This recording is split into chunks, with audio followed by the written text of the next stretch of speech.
Hi guys, and welcome in this part 2 focus on data visualization. Now, let's visualize our data. You will start by plotting the share price evolution over time for Netflix, Snapchat, Twitter and Uber. In order to do so, you will have to use the closing price. The first step will consist of setting up the different variable on the y-axis into different variable. If this step is not necessary, you can directly define it once you're making your trace, but I'm doing it here in order to make the code more clear and more light, because that's gonna help you in terms of readability.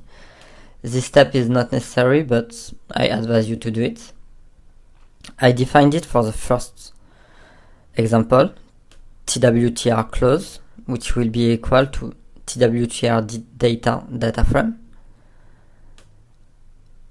and the column close.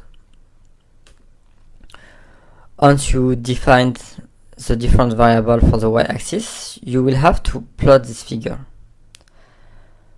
The specificity of this figure is this figure includes a run slider, which means that you will have to activate your run slider or to make it visible. And the second part will consist of adding the details about the y and x axis. Plus, I want as well as to be able to see the name of the different shares on the right side. Good luck with this graph. Once you have achieved that, you will have to answer the last question, which is why this graph is not relevant in terms of financial analysis. Why we can't make any conclusion about this graph. This question is highly correlated to the next part. If you don't have the answer right now, you can either look at what we are going to do in part 3 on calculated field and advanced visualization.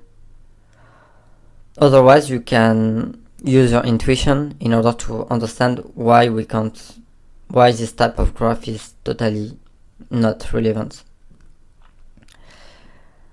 Okay guys, good luck and see you in the next part, where we are going to go much more in depth in terms of data visualization.